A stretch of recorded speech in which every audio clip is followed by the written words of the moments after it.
Hello, everyone. Welcome to another sociology lecture. I am Dr. Dilsora Fozilova.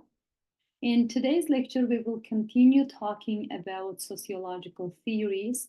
Particularly, we are talking about conflict theory today, which is originated in the work of Karl Marx, who focused on the struggles between classes within capitalist societies. Karl Marx was born 1818 in Germany and died in 1883. And he explored many areas in sociology, and he's known for this conflict theory and historical materialism, which he expands, explaining conflict in society. And also, he talks a lot about labor and historical sociology in many, many different areas in sociology. So let me share with you my PowerPoint and we will start our discussion.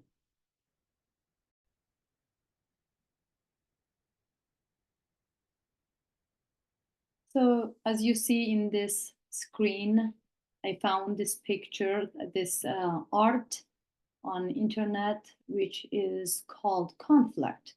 So I wondered why this called conflict, and I can see all this, messy colors and all these kinds of shapes and everything here, but it does not really make sense to me. And then I thought, conflict does not always make sense. Maybe sometimes it makes sense if we color code them. And this art actually doing that. There's whites and blacks, which we kind of imagine good and bad. And then all this anger is sometimes portrayed as red colors and all these different kinds of colors. So this is what it is. And then because it's called conflict, I thought maybe you can take a look and have some ideas about why this art called conflict. So in my classes, I always keep saying that I don't like definitions too much. They are very good to understand sometimes, but I prefer using markers and whiteboard and drawing pictures in my classes. That kind of makes me more sense. So here is the if you need, like, if this helps somebody to understand better, conflict theory is a sociological framework or lens that emphasizes the power struggles between different groups in society. When we say different groups, we can say classes, we can say different religious groups, political groups, cultural groups, ethnic groups, racial groups, all kinds of groups. It can be between schools and universities, organizational conflict. It is just when we say groups, you need to understand all different kinds of groups in society, typically over scarce resources. And we know from sociology, wealth, status, and power are some of the main scarce resources in society. And Karl Marx is basically saying that the wealth, status, and power. It argues that social structures and institutions are shaped by this competition. So conflict is not always bad. So conflict is sometimes in the form of competition, which is a driving force behind social change, often leading to inequality and domination by the more powerful people. So when we say competition, we are talking about, for example, if you apply for a job, there are another 20 people are applying for a job. If thinking this is a fair kind of situation, that the most knowledgeable, most experienced, the person who can do this job the best will get the job, right?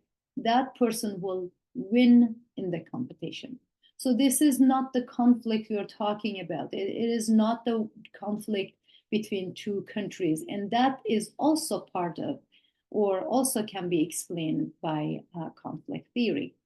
Conflict theorists believe that societal change occurs as a result of these conflicts often through revolution or reform. We will get into that. So Karl Marx, let's talk about Karl Marx's time.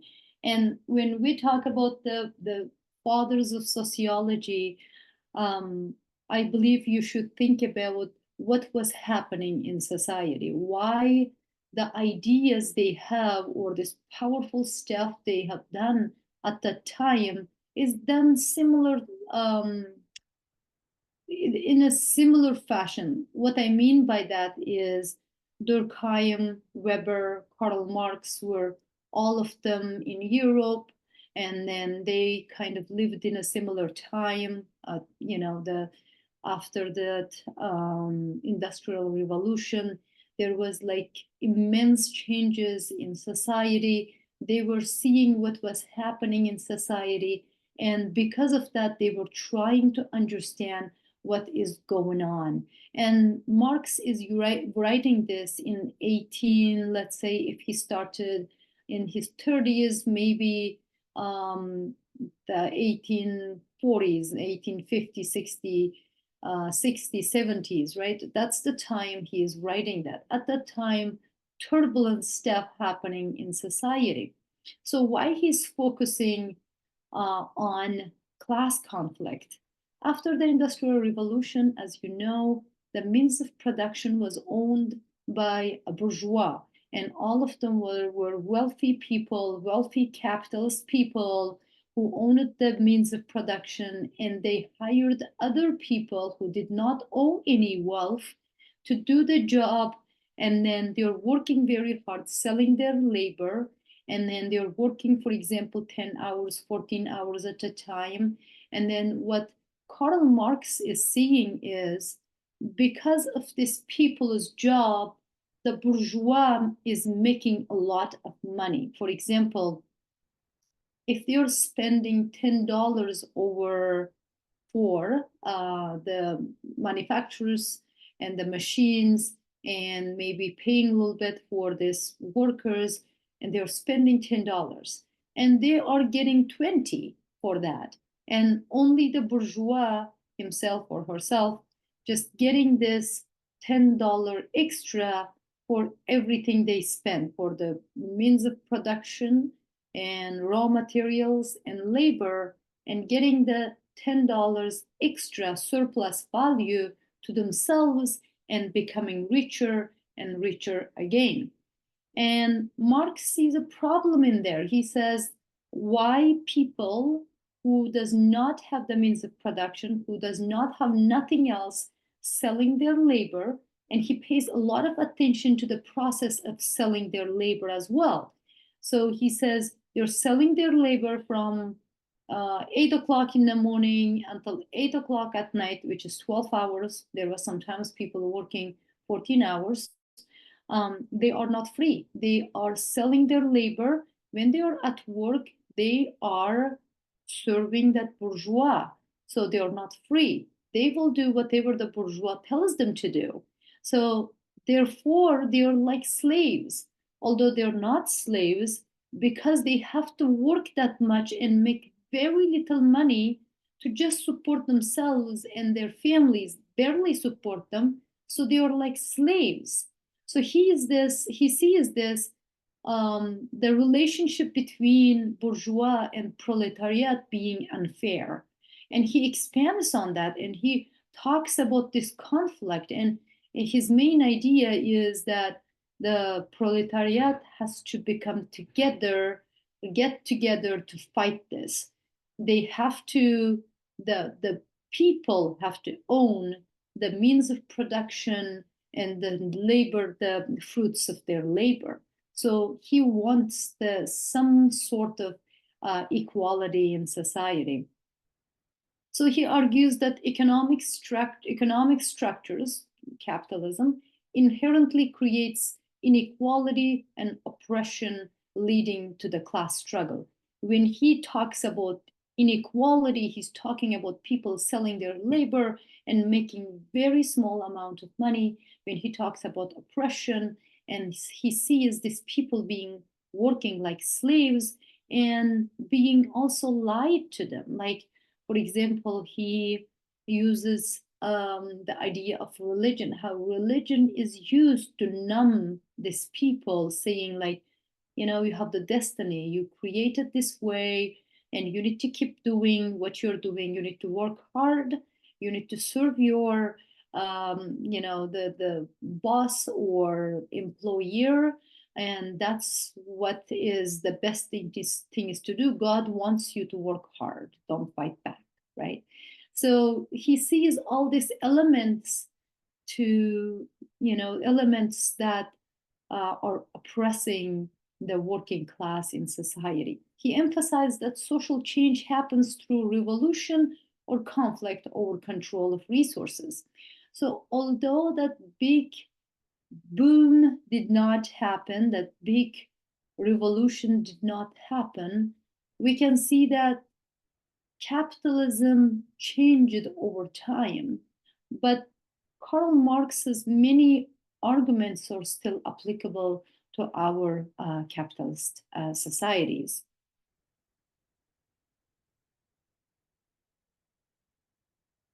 So one of his books I wanted to mention here is Historical Materialism, one of probably his biggest works. And the main idea in the historical materialism is, he says, the history of societies is the history of conflicts between different groups. So he sees all this, he writes a lot about what happened before, what happened in the societies, and he sees everything through this conflict lens. And he says it was about conflict over resources all the time in human societies. For example, you can see that, either it is feudalism, or it is beginning of industrialization, or other processes, or the wars between different countries. They all was because the people wanted to access to different kinds of resources. They wanted to access to land. They wanted to access to the raw materials. They wanted to access to wealth.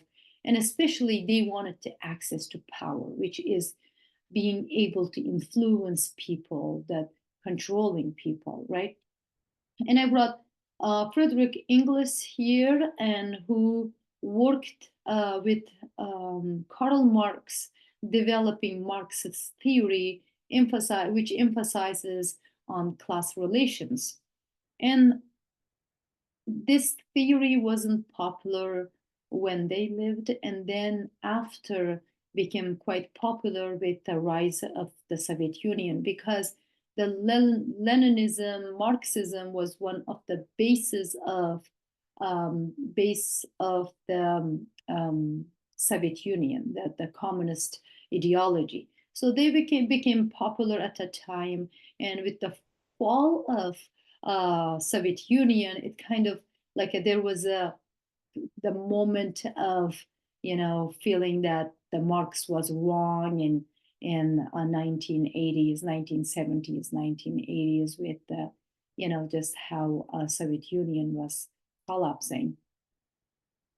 So Karl Marx's the writings highlights some very important points in his writing, which is kind of elements of conflict theory. He talks about alienation. What is alienation?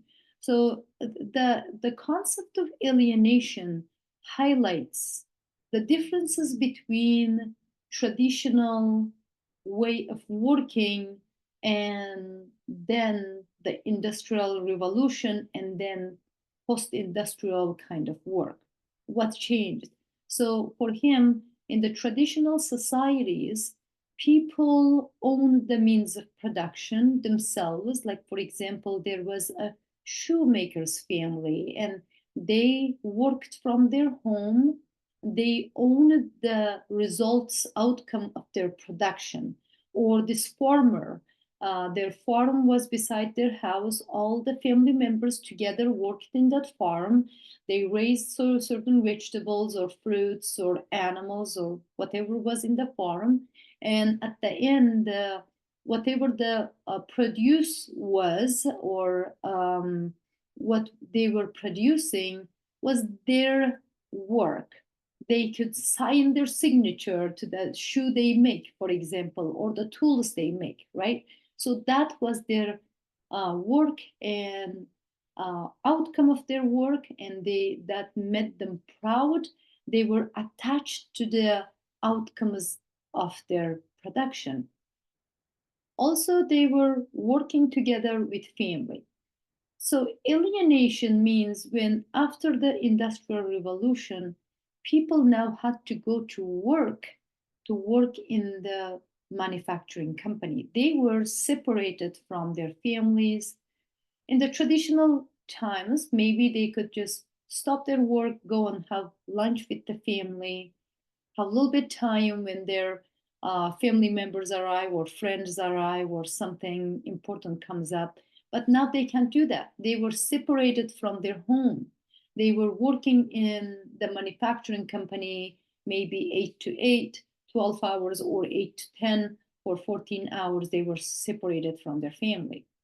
And also, they were separated from the outcome of their work. Now, they were working in this, like, for example, Fordism says that one car was made in the manufacturing, the company. Somebody put the wheel to it, somebody screwed some part of it, and somebody painted, somebody checked if everything works. One person put the steering wheel, and everybody did different parts of this work, and thousands of people involved in the production of this one car. Nobody in this 1,000 people can say, I made this car.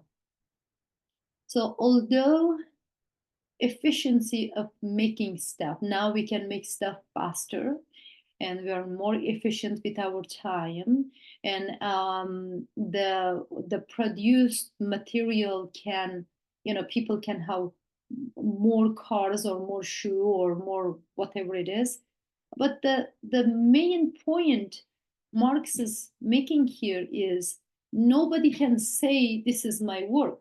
Maybe all day somebody can screw one thing and just lets the other person to do that and does again and lets the other person do that, and he does it all day.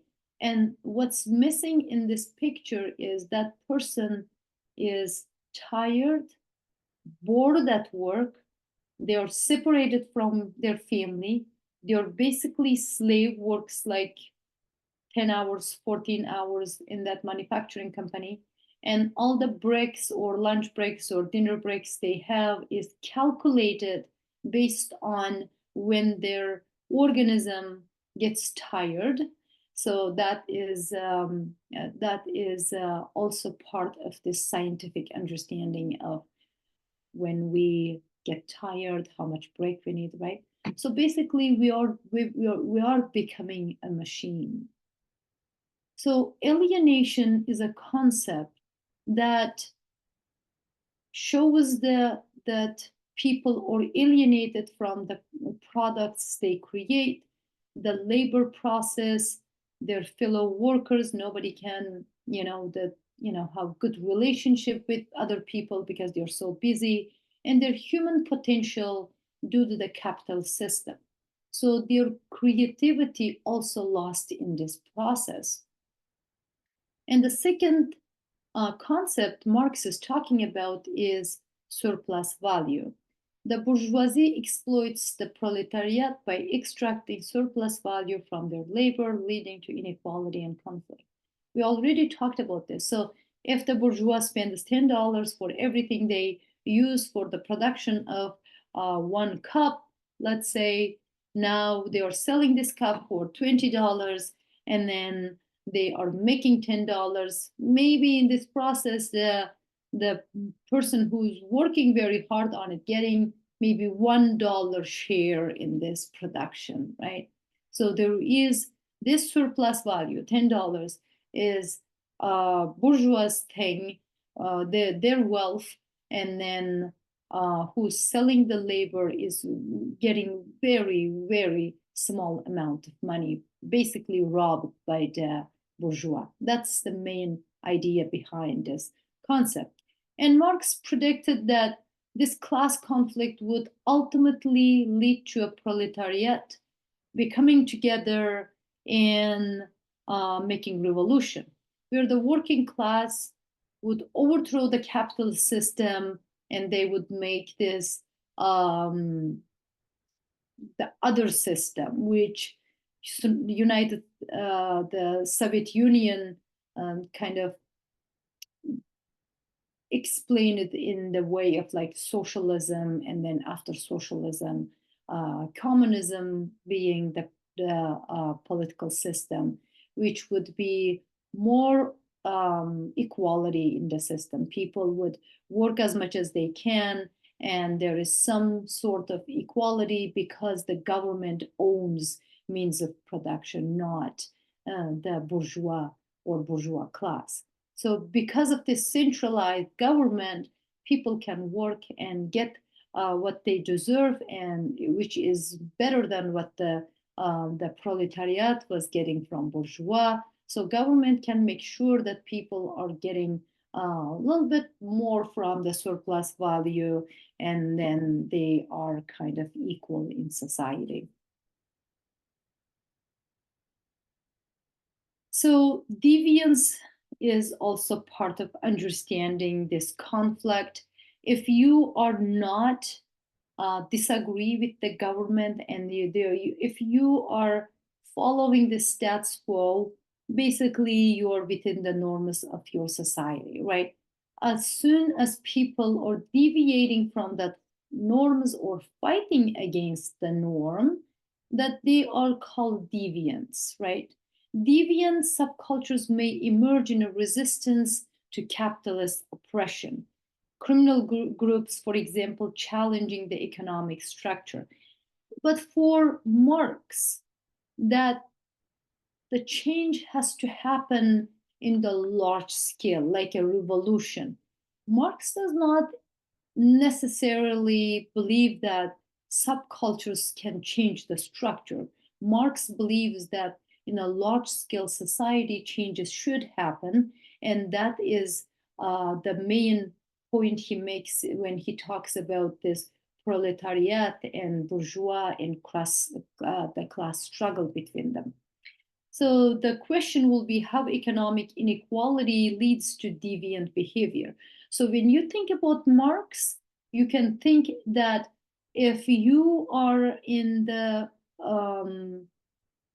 proletariat who are getting very small amount of the work and they're working very hard, and then they become together, they can make a subgroup to fight against this, let's say the bourgeois, and they can be criminal groups because that laws at that time certainly supports the bourgeois class, not the proletariat class. So doing anything against this sort of work or the structure probably will be considered as deviant. So Marxist theory was criticized a lot, and then neo-Marxism emerged with the works of Herbert Marcuse and Fyodor Ornodo. They extended conflict theory to culture, to media, and ideology, arguing that capitalist societies maintain control not only through economic means, but also shaping beliefs and ideas in society. The one you probably heard this Frankfurt School, which is actually does a lot of work on to advance Marxism and critical theory. And then also there is another scholar, Antonio Gramsci. He introduced the concept of cultural hegemony, that he talks about the ruling class maintains dominance not only through force, but also by controlling cultural institutions and norms, creating consent in society. So people are giving their consent to this dominant group to rule, that everything they have under their, the gaze. And then by creating this consent, they are also creating dominance in society. So beside Marxism and neo-Marxism, there are many different scholars contributed to the idea of, or the understanding of, conflict in society. And we will talk about them independently or separately about each of them. But in our general understanding of conflict theory, what we need to know is also Max Weber and others contributed. For example, Marx's idea was that that conflict is multidimensional. Although he was arguing with Marx's explanation of a class struggle, he was talking about that economic conflict is not only one conflict in society. He introduced the idea that conflict also arises from different statuses and power, not just economic class.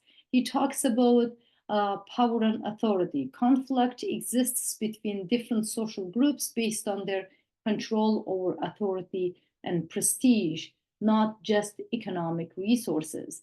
For example, we can think of celebrities that because they have a higher status in society, they can influence more people. So influence is the main part of power in definition. Like your ability to influence people just kind of shows how much power you have. So Weber's idea is people have influence over other people, not only because they are economically superior, but also they have different statuses, but also they have authority in society. For example, when we think about police brutality in USA, we can talk about how having this authority and the historical understanding of race, or historically how race was played a role in society, and that led to the relationship, like very unfair relationship between these authorities and the African American people in USA. That is not about economic relationship, that is about authority and how people are treated based on their race. So bureaucratic control, Weber also examined how bureaucracies maintain control and generate conflict, especially between those in power and ordinary individuals subject to bureaucratic rules. So basically he's saying the laws and the regulations are created by certain groups in society. And Mills talks about the power elite. We will talk about that later on. So Weber is reflecting on that idea of the bureaucracy, that who's creating laws, who's controlling media, who's controlling who's represented in society, whose voice are heard and whose voice are not heard. By bureaucratic processes, not only economic and status and authority, in these bureaucratic processes also conflicts emerge between different groups. And those Karl Marx and Friedrich Engels and Durkheim and Weber, they are the classical sociological theorists. Their idea was very novel in understanding conflicts in society. And then after that, the Mills and others built on that classical sociological theory and then explored the different parts or different layers of society explaining conflict. For example, Mills writes about the power elite. He talks about the ruling class. He talks about three different kinds of rulers in society. He talks about the military elite, he talks about economic elite, and he talks about political elite. And he says these people have power in society. They have a decision-making power. They are connected with one another. They are supporting one another. They're reproducing this elite system in society by existing and taking control over this very important parts of society. Basically, they are ruling the whole society. So the ruling class controls not only the economy, but also political and social powers, he says. When it comes to deviance, he talks about basically deviance for understanding power elite is who are challenging their role as a power elite. Why do they need to have so much of a decision-making power in society? So we can only understand intersections of power and crime when we think about the struggles, power struggles in society. So in one of the next videos, we will get into the Mills's understanding and explanation of power elite and the main arguments he makes in this book. And another person contributed hugely, which I already mentioned, was Antonio Gramsci, and he created the theory of hegemony, the cultural hegemony. The dominant groups maintain power by controlling cultural norms. So now he's talking about who's deciding in society, economically, politically, and militarily, explains a lot. However, there are other things. What are cultural norms? What are norms in society is also controlled by the dominant groups. For example, my own research is the religious revival in Central Asia, particularly in Uzbekistan. And that's where I discuss about who creates this, what can you wear and what you cannot wear to schools and universities. For example, wearing hijab was restricted in Uzbekistan at one point. And then also, like, there was a little bit subtle ways of fighting the people's degree of religiosity in society. There was like shaving the beard of, men, and making sure those people, the woman who has hijab does not work in the political system, and all those kind of small things, which is also can be considered the cultural norms. So Gramsci's point here is the people who are dominant group, who are also making decisions over politics and military and wealth, also setting the norms for society, the cultural norms. Another example I brought here was punk subculture, hip hop culture as forms of resistance. So people come together and find the way of expressing their resistance towards these cultural norms created by these dominant groups. The musical groups or deviant groups, criminal groups can be examples for Gramsci's ideas.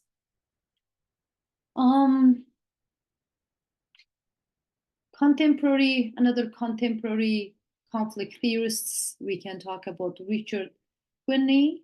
He talks about the social reality of crime as a socially constructed label applied to behaviors that threaten elite interests. So now he's saying that the crime happens in society for a reason. If you remember, structural functionalists say that crime happens because it has function in society.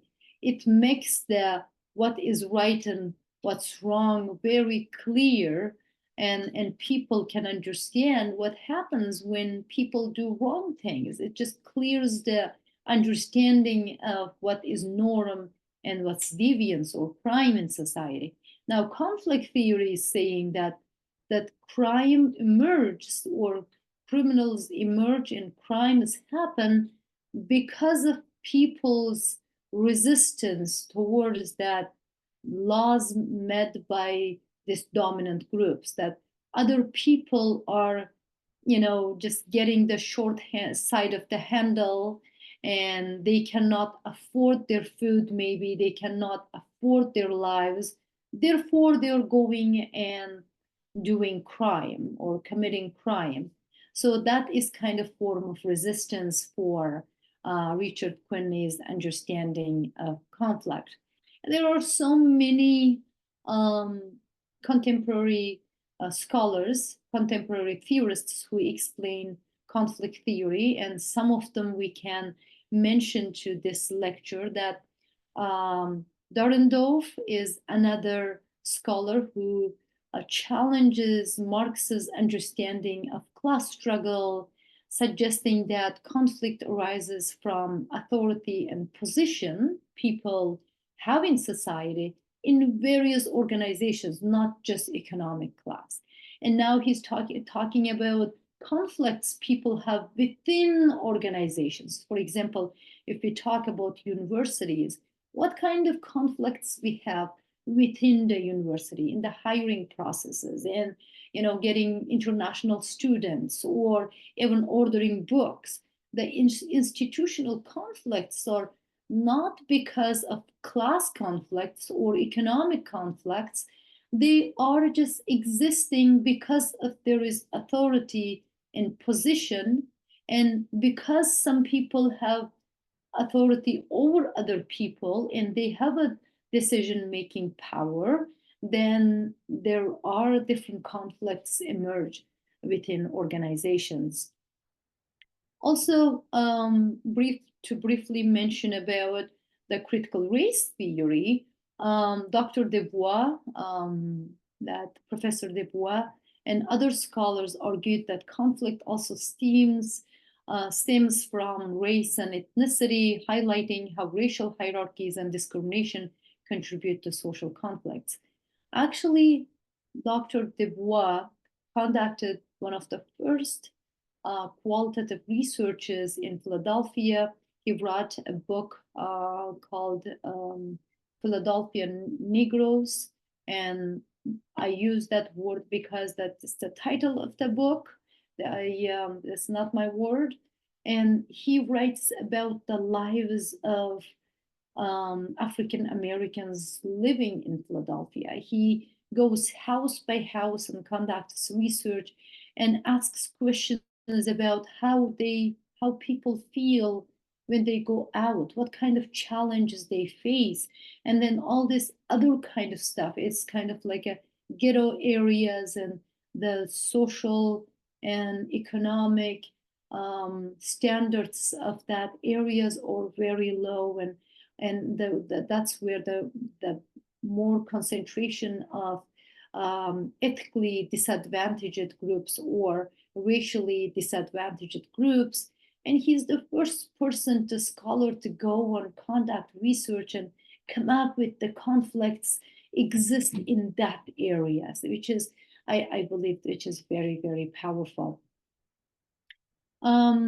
Feminist conflicts, theorists, there are so many, and they focus on the role of sex and gender in relation to power struggles in society, how patriarchy and capitalism intersect to oppress women in society. Feminist conflict theorists like there's Bell Hooks and Patricia Hill Collins, they expanded conflict theory to include gender and intersectionality. Intersectionality is works of Greenshaw, and that talks about how different things about our identity, for example, being racialized from the racialized group, from being from um, women, or being from economically lower class, all of them together when intersect will we can understand the people's situation in society or position in society better when we can understand the intersections of their identity. For example, she says that Black men and white men, perhaps we can say Black men is less powerful than white men in general. And then when we talk about Black men, rich Black men, and poor Black men, now rich Black men is way higher in this power relations than poor Black men, maybe even higher from poor white men. So all these kinds of intersections can help us to understand one's positionality in social in society. And there were some deviant subcultures of women, and that kind of resisted or showed resistance towards gender and class oppression in society. And one of them can be the riot girl movement, can be one of the examples. Um, so when we talk about conflicts, we can talk about different sorts of deviant groups in subcultures or subgroups in society. We can talk about mafias being, they're creating their own laws and not following the laws created by these powerful groups because they feel that laws does not support them, does not care about their situation. So they create their own laws, and the groups, they do all this criminal stuff, even killing or grabbing other people's wealth and other things, and by doing that shows resistance and challenges the status quo. How conflict theory explains the rise of gangs in economically marginalized society, and that can be a question to explore. And some of the key points can be gangs as a response to economic and social exclusion. The people who go and join these groups or gangs or mafias or other groups can be those or excluded from this power sharing in society. Chicano gangs, the picture you can see here is Chicago gangs in Los Angeles as a response to racial and economic marginalization in society. They formed a gang because of this marginalization. So no theory, no idea in society can be without criticism. And now we know that after talking about it so many times. Some of the criticisms of conflict theory is it's overemphasis on economic factors. Not all deviance is economically motivated.